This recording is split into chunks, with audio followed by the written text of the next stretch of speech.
Pemerintah memutuskan untuk memangkas anggaran transfer ke daerah atau TKD dalam Anggaran Pendapatan dan Belanja Negara atau APBN tahun 2026. Kendati demikian, ini pemerintah pusat tidak menutup kemungkinan mengembalikan anggaran transfer ke daerah apabila kondisi ekonomi nasional ini mengalami perbaikan. Namun kebijakan Menteri Keuangan Purbaya Yudi Sadewa ini langsung mendapat protes dari gubernur se-Indonesia. Pasalnya, para gubernur ini menilai dipangkasnya TKD ini bisa berpengaruh kepada pembangunan daerah. Lantas, seberapa besar pengaruh pemangkasan anggaran TKD terhadap kemajuan daerah? Kita akan membahasnya bersama Rani Septiarini, peneliti ekonom Selios yang sudah tergabung bersama kami melalui Zoom di program Tribunnews on Focus. Halo Mbak Rani, apa kabar? Halo Mbak, kabar baik. Baik, sebelumnya terima kasih Mbak Rani sudah mau bergabung dengan kami kemudian untuk berdiskusi mengenai bagaimana kebijakan Menteri Purbaya yang akhirnya memangkas TKD tahun 2026 mendatang begitu. Oke, sebelum masuk ke topik utama dari kacamata Mbak Rani sendiri sebagai ekonom begitu, bagaimana Mbak Rani melihat kebijakan Menko Purbaya yang memangkas TKD untuk tahun 2026 mendatang ini secara umum, apakah Mbak Rani sendiri juga setuju dengan kebijakan yang diambil oleh Menko ini? Ya, pemerintah memutuskan untuk memangkas anggaran transfer ke daerah atau TKD dalam APBN 2026 yang sekarang dipangkas sekitar 693 triliun ya, menurun kalau dibandingkan dengan 2025 yang lebih dari 900 triliun begitu. Menteri Keuangan Purbaya Yudi Sadewa menyebut keputusan ini diambil karena keterbatasan ruang fiskal yang semakin ketat. Karena dari pemerintah pusat juga banyak program-program dan perlu perlu anggaran yang cukup besar. Karena itu, salah satu yang dilakukan adalah memangkas eh, transfer ke daerah untuk menjaga disiplin fiskal dan kemudian juga untuk menghadapi penerimaan pemerintah yang semakin ketat begitu ya. Dengan penerimaan memang dari Pak Purbaya sendiri menjanjikan bahwa di kuartal kedua tahun 2026, jika keadaan ekonomi membaik dan penerimaan itu membaik, akan memungkinkan untuk mengembalikan TKD tadi, atau menambahkan TKD tadi ke pemerintah daerah. Namun di sini kita melihat bahwa, dari pemerintah daerah tentu saja khawatir karena, bagi sebagian pemerintah daerah begitu, dana tersebut hanya cukup untuk, biaya operasional saja seperti belanja pegawai, terlebih bagi daerah yang memang sangat bergantung pada, transfer dari TKD begitu. Selain Hmm. itu juga ini akan sangat berpengaruh ya untuk daerah-daerah yang, perekonomiannya sangat bergantung pada belanja-belanja daerah, begitu, Mbak. Oke, kalau berarti Mbak Rani sendiri setujukah dengan kebijakan dari Menko ini? Karena kalau dilihat dari kebijakan Menko sendiri ini untuk menyelamatkan perekonomian nasional, tapi ya harus menurunkan anggaran untuk daerah begitu. Bagaimana dari pandangan Mbak Rani sendiri? Sebenarnya kalau kita bilang setuju atau tidak setuju, kita, berusaha melihat bahwa dari satu sisi memang penerimaan negara sedang, sulit ya saat ini. Tapi kembali lagi bahwa jika yang dikorbankan adalah, transfer ke daerah, ini akan sangat, eee, membatasi ruang fiskal daerah itu sendiri, pembangunan di daerah itu sendiri. Misalnya tadi, mungkin hanya cukup untuk belanja operasional saja, bagaimana dengan, belanja lain seperti pembangunan-pembangunan infrastruktur. Jadi kembali lagi ini memang, perlu hati-hati ya untuk, TKD ini sendiri, karena jika memang itu dipotong, maka kemungkinan yang akan terjadi, adalah daerah dapat mencari sumber-sumber pendapatan lain begitu. Mhm. Seperti yang terjadi di tahun ini, karena adanya efisiensi, akibatnya, beberapa daerah menaikkan PBB begitu kan. Nah, ini yang kita takutkan begitu. Meskipun Pak Purbaya menjanjikan jika kondisi ekonomi dan penerimaan negara membaik, itu akan dikembalikan kepada daerah, tapi kan kita belum tahu apa yang akan terjadi ya di tahun depan. Nah, meskipun begitu juga, dikatakan bahwa TKD tadi itu dialokasikan gitu, dialokasikan ke kementerian dan lembaga yang kemudian akan disalurkan lagi ke daerah. Namun kita belum tahu ya dalam bentuk seperti apa begitu. Jadi memang ini sangat harus hati-hati kan. Kenapa? Karena jika ini di tahun depan di kuartal 2 tidak membaik, maka yang akan terganggu adalah belanja daerah terhadap misalnya eh, pendidikan dan kesehatan begitu. Oke, baik. Kemudian tadi dikatakan oleh Mbak Rani sendiri bahwa ekonomi Indonesia ini sendiri memang sedang menurun begitu. Kalau dari pandangan Mbak Rani sendiri, seberapa besar menurunnya ekonomi Indonesia saat ini begitu? Sampai harus Menko memangkas anggaran ke daerah. Sebenarnya yang sedang terjadi adalah belanja pemerintah pusat yang cukup besar ya. Artinya memang kita punya anggaran belanja yang cukup besar dan penerimaan negara itu sedang sempit ya. Jadi memang diperlukan kehati-hatian dalam isu ini begitu. Jadi uh, kondisi memang sedang tidak baik, kemudian ada beberapa hal yang menyebabkan penerimaan negara itu uh, menurun sih. Penerimaan negara sedikit lambat begitu, salah satunya adalah Korpek. Mhm, Jadi ini adalah salah satu begitu ya, salah satu upaya pemerintah untuk mengetatkan Eee, pengeluaran. Jadi dari Pak Purbaya sendiri memang mungkin maksudnya adalah, dengan pemotongan TKD itu tujuannya adalah memperketat belanja, kepada daerah begitu. mhm, mhm, Tetapi kembali lagi bahwa di satu sisi ketika, daerah tidak mampu membiayai dengan TKD yang, dipotong tadi, maka ini dapat menyebabkan daerah tersebut, eee, lebih kreatif gitu mencari sumber-sumber pendanaan yang lain begitu. Jadi harus berhati-hati terhadap, pemotongan TKD ini. mhm. Oke, baik. Ini kemarin Pak Purbaya juga sempat diprotes begitu oleh gubernur se-Indonesia terkait dengan kebijakan ini begitu. Karena lagi-lagi ya, pemotongan TKD ini berpengaruh dengan pengeluaran atau belanja daerah begitu. Kalau menurut Mbak Rani sendiri, apakah protes para gubernur ini memang memiliki dasar ekonomi yang kuat atau lebih pada aspek politis dan administrasi daerah saja begitu?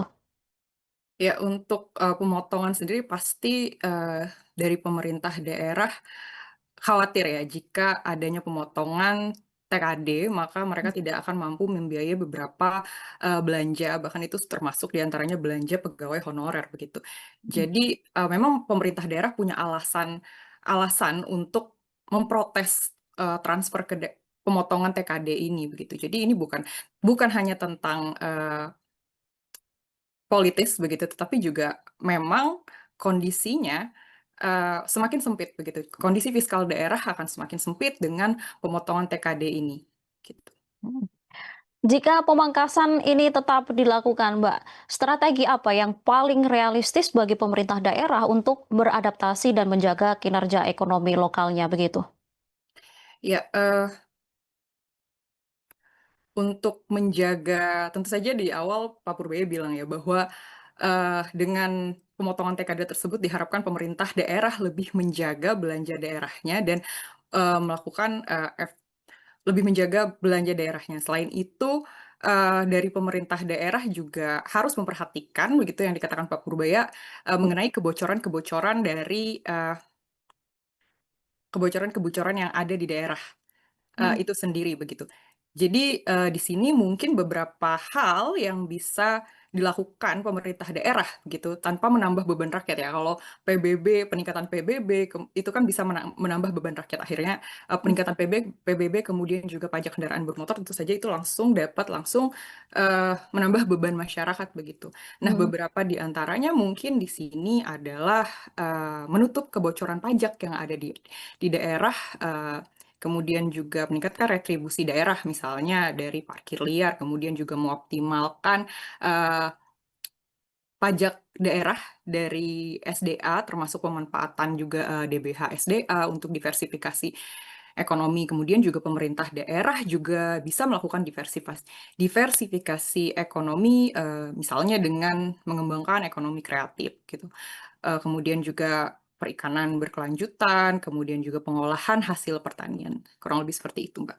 Oke, baik. Berarti ini pemimpin daerah memang diharuskan untuk lebih kreatif begitu untuk kemudian bagaimana mendapatkan penghasilan tanpa harus, bergantung kepada pusat begitu ya, Mbak Rani ya? Sebenarnya kurang lebih maksud Pak Purbaya adalah di sini untuk mengetatkan ya, Mhm, mengetatkan pemerintah daerah karena beberapa ada mungkin yang dilihat adalah belanja pemerintah daerah itu, serapan belum sesuai, kemudian juga masih ada, eee, kebocoran. Jadi yang ingin dilihat adalah bagaimana pemerintah daerah dapat memperbaiki belanja daerahnya sendiri begitu, dengan mhm. kemudian juga, menge mengatasi beberapa masalah seperti kebocoran tadi begitu. Namun meskipun, dikatakan bahwa untuk mengurangi ketergantungan dengan Eee, pemerintah pusat ya, jika dikatakan seperti itu, sebenarnya kalau dari sisi pemerintah pusat sendiri memotong anggaran di daerah melalui TKD itu kan, eee, mengambil hak ya sebenarnya, begitu. Mhm. Tapi kembali lagi bahwa maksudnya di sini adalah berusaha untuk mengetatkan begitu. Tapi di sisi lain juga anggaran dipotong itu ternyata kita tahu bahwa itu digunakan untuk program-program pusat lain. Sebenarnya juga bisa kan, program-program ini dikelola oleh daerah, begitu, Mbak. Mhm. Tapi kalau misal ini banyak mungkin ada yang bertanya-tanya, kenapa kemudian yang dipotong yang daerah saja, yang pusat kenapa nggak dipotong begitu Mbak Mbak Nah Rani? itu juga, pertanyaan yang menarik ya Mhm, sebenarnya. Kenapa, daerah saja, kenapa bukan mhm, pusat? Mungkin karena pembelaannya adalah, eee kembali lagi dari pemerintah mengatakan bahwa itu akan, realokasikan kepada kementerian dan lembaga, kemudian akan salurkan lagi kepada pemerintah daerah. Nah, tapi di mhm, satu sisi itu kan kita dengan seperti itu kita akan bertanya-tanya ya, bagaimana dengan, otonomi daerah begitu, karena tujuannya adalah daerah itu mengelola sendiri. Kalau seperti ini maka, akan terlalu bergantung begitu kan, karena, eee bukan dikelola, tapi direalokasikan melalui kementerian lembaga yang kemudian disalurkan ke daerah, maka itu terlalu sentralistik begitu. mhm, Jadi ya kita bertanya-tanya hal yang sama, mengapa tidak pusat yang dipotong, tetapi malah daerah yang dipotong, begitu, mhm. Mbak. Oke, baik. Berarti ini sebenarnya kinerja pusat harus lebih digencarkan kalau memang, alasannya begitu ya, nanti kalau misal kinerja dari pemerintah pusat mendapatkan hasil yang lebih banyak akan dibagi ke daerah, berarti ini kinerja dari pusat, menteri-menteri ini harus lebih dipertanggungjawabkan ke daerah, Iya artinya ya Mbak Rani ya? iya, tentu saja kalau memang, tadi kan untuk menenangkan, gubernur gitu yang Mhm. protes bahwa alasannya adalah direalokasikan begitu melalui kementerian, lembaga, kemudian ke daerah. Namun kita belum tahu ya bagaimana caranya, bagaimana melalui seperti apa, bagaimana gitu. Oke, baik. Ini ada yang berpendapat jika kebijakan ini bisa memperlebar kesenjangan antara daerah maju dan daerah tertinggal begitu. Kalau menurut Mbak Rani bagaimana? Apakah benar begitu dari pandangan ekonom? Ya itu bisa saja terjadi ya Mbak, karena ini kan proporsional juga ya, apalagi untuk daerah-daerah yang sangat bergantung pada, transfer daerah begitu. Jadi ini bisa saja memperlebar kesenjangan tadi, gitu. Mhm, mhm. Oke, baik. Kalau sebenarnya Mbak, tanpa dipotong TKD, pemerintah sendiri apa yang bisa dilakukan untuk kemudian, eee, membantu ekonomi agar tetap bisa pulih, daerah pun juga bisa jalan begitu tanpa ada pemangkasan TKD begitu? Alternatif lain begitu yang bisa ditempuh pemerintah pusat? Saya kira memang yang harus dilakukan adalah mengevaluasi program-program lain ya, program-program besar lain seperti makan bergizi gratis dan koperasi daerah. Karena kita tahu bahwa program seperti makan bergizi gratis dan koperasi Desa Merah Putih itu, anggarannya cukup besar. Mhm, Jadi ini yang salah satu menyebabkan bahwa, terjadi pemotongan anggaran ke daerah gitu, karena belanja pusat cukup besar begitu. Jadi harus dievaluasi lagi anggaran di pemerintah pusat seperti makan bergizi gratis tadi, gitu. Jangan sampai program-program besar di pusat ini justru, eee, mengorbankan begitu dana untuk pemerintah daerah gitu, Mbak. Mhm. Oke, baik. Jadi lebih pemerintah pusat, Menko sendiri juga harus lebih, tepat begitu ya, memberikan pengeluaran dari, keuangan negara untuk apa saja, daripada memangkas untuk daerah yang tentunya berdampak besar untuk pertumbuhan di daerah begitu ya, Mbak Benar, Rani ya? Kak. Iya, benar Oke, sekali, baik. Mbak. Terakhir, Mbak Rani, pesan apa kemudian bagi pemerintah, baik pusat maupun daerah, dalam menyikapi situasi fiskal yang menantang ini menjelang tahun 2026 mendatang? Iya, untuk pemerintah pusat tentu saja, lebih harus harus lebih berhati-hati ya mengenai pemotongan, transfer ke daerah karena ini akan sangat berdampak langsung kepada perekonomian daerah dan kemampuan fiskal daerah begitu. Mhm, Jadi, mengevaluasi program-program besar seperti makan bergizi gratis, kemudian juga Koperasi Desa Merah Putih itu penting, jangan sampai program-program yang besar ini justru akan mengorbankan, pemerintah daerah dan ketika pemerintah daerah yang menjadi korban, maka pemerintah daerah akan, eee, kreatif begitu mencari sumber-sumber pendanaan lain dan jangan sampai sumber-sumber pendanaan ini justru akan, membuat masyarakat semakin kesulitan begitu. mhm, mhm. Oke, baik. Terima kasih Mbak Rani atas diskusinya hari ini. Ini menarik kemudian bagaimana gonjang-ganjing begitu kebijakan dari Menko Purbaya terkait pemangkasan TKD pada tahun 2026 mendatang. Ini semoga segera pulih begitu ekonomi Indonesia sehingga daerah tidak lagi dikorbankan, tidak lagi menjadi tumbal dari kebijakan pemerintah pusat begitu ya. Oke, terima kasih sekali lagi Mbak Rani, sampai jumpa di lain waktu. Baik, Tribuners, itu tadi diskusi saya bersama Mbak Rani Setiarini, peneliti ekonom Selios. Nantikan obrolan saya bersama narasumber lainnya hanya di program Tribun News on Focus. Saya Tini Ausin mewakili kerabat kerja yang bertugas. Pamit undur diri, terima kasih dan sampai jumpa. Download Tribun X sekarang. Menghadirkan lokal menjadi Indonesia.